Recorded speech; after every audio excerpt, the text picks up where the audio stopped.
안녕하십니까, 조이쌤의 교육뉴스 브리핑입니다. 좋아요와 구독 땡큐. 네, 오늘은 6월 15일부터 6월 24일까지 열흘입니다. 6월 셋째 주부터 넷째 주까지 교육뉴스 브리핑입니다. 첫 번째는 대학교를 둘러싸고 등록금 환불에 대한 이슈가 많습니다. 학생부들은 대학교한테 등록금을 환불해달라고 이야기하고 있고요. 네, 정부는 이에 대해서 돈으로 줄 수는 없다 라고 이야기하고 있는 그 이슈에 대해서 알아보도록 하겠습니다. 6월 16일 평가원 모의고사를 봤습니다. 평가원 모의고사에 대해서 이제 사실상 고등학교 3학년 학생들이 처음으로 친 모의고사인데요. 평가원 모의고사를 두고 그 난이도에 대한 여러가지 이야기들에 대해서 다뤄보겠습니다. 지난주에 이어서 고등학교 3학년 학생들을 배려한 전형 설계를 하겠다라는 이야기가 계속 나오고 있는데요. 특히나 1학기 때는 수행평가를 안 한다는 뉴스 전해드리도록 하겠습니다.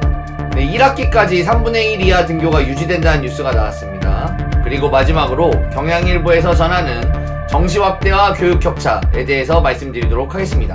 조이쌤의 6월 셋째 주, 넷째 주 교육 뉴스 브리핑 지금 시작합니다. 네, 첫 번째 뉴스는 등록금 환불에 대한 이슈입니다. 대학교에서 이제 6월 15일에 건국대가 사실상 첫 등록금 환불, 조선일보 뉴스인데요. 타 대학 영향 미칠 것 해서 6월 15일에 경향일보도 건국대 등록금 일부 환불 결정, 중앙일보도 6월 15일에 건국대 2학기 등록금 감액, 한겨레일보도 6월 15일 건국대가 쏘아올릴 코로나 등록금 감면, 이렇게 건국대 등록금 감면에 대한 뉴스가 많이 나왔고요. 이어서 중앙일보에서 6월 23일에 한성대 기사가 나왔는데 정교생에게 1인당 20만원을 지급, 네, 이런 뉴스가 나왔습니다. 한성대에 이어서 마찬가지로 경희대도 반환해라 등록금 하면서 전국에 있는 학교의 대학생들에게 등록금 반환의 요구가 거세지고 있는데요. 예전에도 전해드린 적이 있었는데 학생들의 입장에서는 대학교에서 공부만 하는 게 아니고 수업만 듣는 게 아니고 학교 내 서비스라든가 여러 가지를 이용하는 금액을 총 합쳐서 등록금으로 지불하고 있고요. 학생들이 지금 어머님들이 내시는 분들도 있지만 실제로 학생분들이 지불하는 경우도 있고 서로 부모님이 내셨더라도 아까운 건 마찬가지죠. 지금 본인이 낸 만큼 교육 서비스를 받지 못하고 있다는 인식이 학생들 안에 있고요. 사실 진짜죠. 이에 대해서 한국대학교육협의회는 대학들은 감염병 상황에서 등록금을 돌려주는 것은 법적 근거가 없어 불가피하는 입장을 굽히지 않았다. 법이 없어서 못 돌려준다! 이런 얘기입니다. 그럼 건국대는 범법 행위를 한 대학교군요. 동아일보 19일 뉴스고요.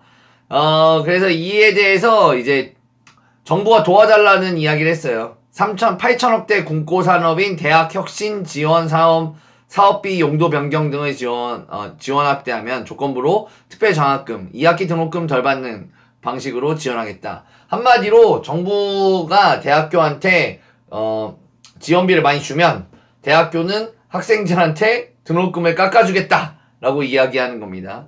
이에 대해서 18일 한겨레일보에서는 18일 한겨레일보에서는 재난지원금처럼 돈 나눠주면 등록금 반환이냐, 학생들은 대학이 책임져라 라고 이야기하고 있고요.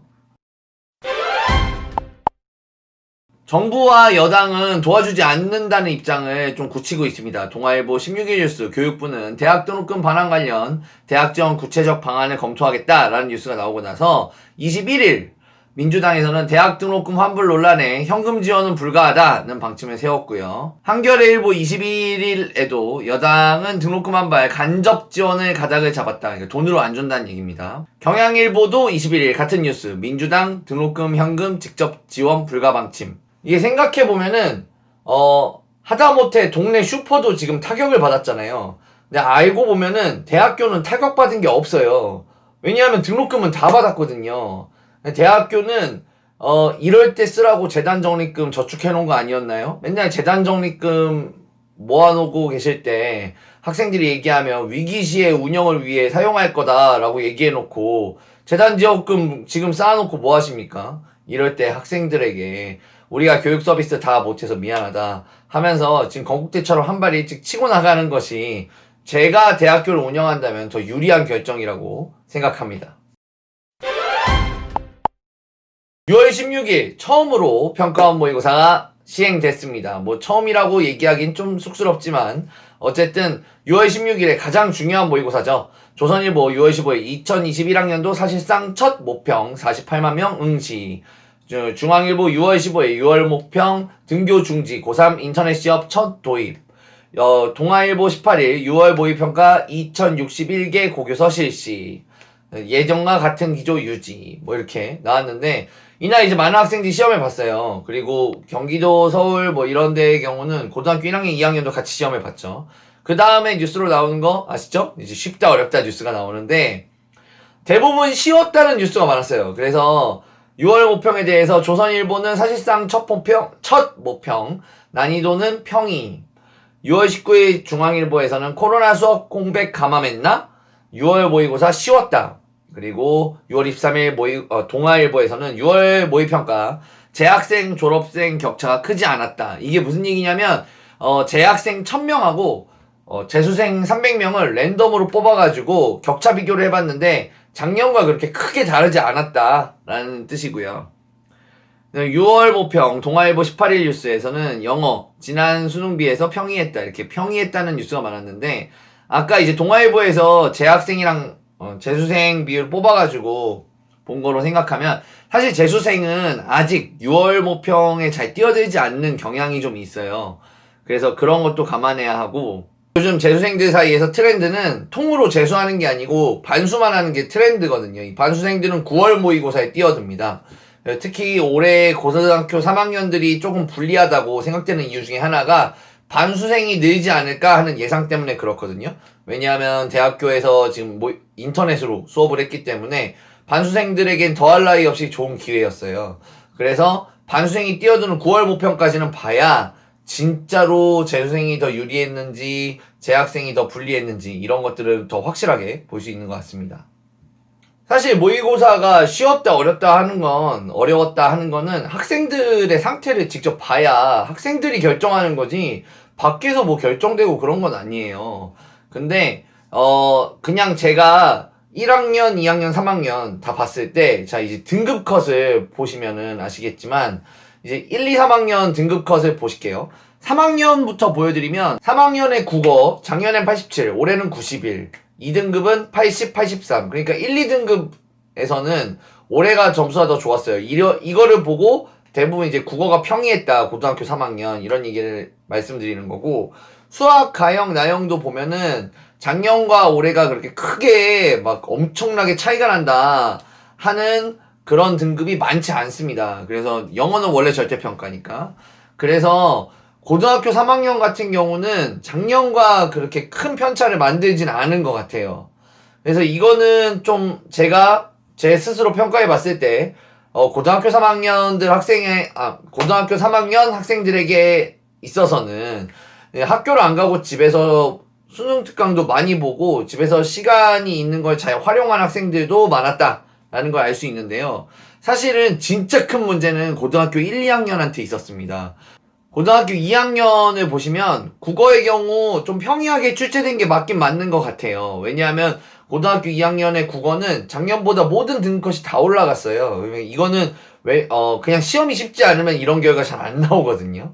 수학 같은 경우를 좀 보시면 수학도 고등학교 2학년의 경우 작년보다 모든 등급컷이 다 올라갔습니다. 그래서 고등학교 2학년의 경우는 그렇게 크게 학습의 결손이나 이런 부분이 많이 느껴지지 않는다. 적어도 모의고사 측면에서는요. 제가 가장 놀랐던 거는 고등학교 1학년인데요. 고등학교 1학년 학생들 생각해보시면 얘네들이 중학생이었다가 고등학생이 됐다가 입학식을 못하고 계속 고등학교 교복만 사놓고 집에 있었던 친구들이거든요. 국어는 쉽게 냈나봐요. 국어는 전부 다 등급이 올랐는데 수학을 보시면 학생들이 수학에서 충격을 받았어요. 왜냐하면 1등급은 92에서 88, 뭐 그럴 수 있어요. 2등급은 83에서 72, 3등급은 77에서 58이 됐습니다. 그러니까 절반 50점만 받아도 4등급을 넘게 받는, 그러니까 수학에서 절반만 맞췄는데 4등급이 되는 상황이에요. 고등학교 1학년의 경우. 고등학교 1학년 학생들의 학습 결손이 있는 것이 아닌가 모의고사 결과만 보면 좀 의심되는 상황입니다.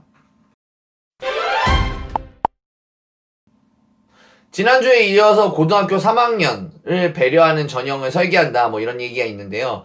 6월 15일 한국외대 중앙일보 기사인데요. 한국외대에서 수험생 부담을 없애려고 학생부 종합전형에서 면접을 없애버리겠다. 그리고 논술전형에서 비교과 미반영하겠다 이런 얘기를 하는데, 논술전형에서 비교과 미반영하는 건 별 의미도 없는 것 같고요. 그 다음에 학생부 종합전형에서 면접 빼주는 건 좀 의미가 있습니다. 왜냐하면 이 친구들이 학종을 쓰기 전에, 수시 쓰기 전까지 기말고사 직전이라서 막 이게 정신이 하나도 없는데, 그 와중에 막 또 면접도 준비하고 하면 정신 없으니까 빼준 거예요. 한겨레 11일 기사에서는 고등학교 3학년 분리하지 않도록 서울대 등 5개의 입학전형 변형했다. 현재까지 고등학교 3학년을 배려해서 전형 설계가 나온 거는 서울대에서 교과전형에서 최저학력 기준 완화시켜준 거랑 연세대에서 3학년 1학기 부분에 비교과를 싹 없애준 거, 고등학교 3학년과 재수생 모두요. 그래서 지금 학원가에서는 재수생들, N수생들이 수시 써보면 어떠냐고 많이 오세요. 근데 이제 학생들이 고등학교 3학년이 비리비리할 거다라고 생각하는 거죠. 네, 근데 이거를 좀 막아주고자 이렇게 전형 설계가 많이 나오고 있습니다. 네, 여기에 껴서 이제 1학기는 수행평가 안 해도 된다라고 교육부에서 허가가 나왔는데요. 6월 16일 조선일보에선 2학기부터 국가재난 발생 시 수행평가 미실시가 가능하다.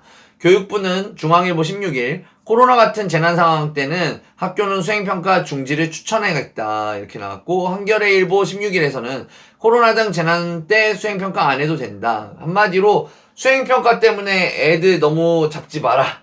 네. 지금 이제 학교 가면서 시험 보기도 바쁜데 수행평가까지 너무 줘가지고 애들 힘들게 하지 마라 라는 뜻이었습니다. 이 와중에 6월 23일에 중앙일보와 동아일보에서 동시에 보도했는데요. 수도권 학교는 이번 1학기까지는 등교 인원을 3분의 1 이하로 조정해서 하겠다. 그러니까 지금 현재 학생들이 모두 다 등교하지 않고 절반 정도나 3분의 1 정도만 등교하고 나머지 학생들은 다 인터넷 강의를 하고 있는데, 네, 집에서 온라인 클래스로 하고 있는데 이거를 1학기 내내 유지하겠다. 즉 7월 말까지 간다 라는 뜻이고요. 2주의 픽입니다. 2주의 픽은 정시 확대는 교육 격차 확대. 수능 전형서 졸업생이 재학생의 2배다. 경향일보 기사인데요. 제가 항상 얘기하는 거지만 정시를 확대하면은 학생들이 굉장히 교육 격차가 줄어들 것 같고 공정할 것 같고 하지만, 정시를 확대하면은 재수생이 무조건 더 유리하다라는 그래프가 전국 이제 대학 중에 수도권 상위 12개 대학을 분석해 봤더니 졸업생 비율이 날로 높아갑니다. 날로. 연도가 지나면 지날수록, 그러니까 한마디로 연도가 지나면 지날수록 N수생들이 상위 대학교에서 정시 파일을 다 먹어버린다라는 뜻이에요. 재학생들, 현재 이제 고등학교 3학년 현역들은 정시를 가지고 어떻게 할 수 없는 상황이 되었다라는 뜻입니다. 날이 슬슬 더워지고 중간 기말고사가 눈앞이에요. 저도 엄청 바쁜 날을 보내고 있는데 여러분들 중간 기말고사 준비 잘 하시고, 모의고사 보신 분들은 너무 좌절하지 마시고 모의고사 공부 차근차근 하셔서 9월 모의고사까지, 그리고 중간 기말고사 9월 모의고사까지 모두 잘 준비해 주시기 바라겠습니다. 지금까지 조이쌤의 교육뉴스 브리핑이었습니다.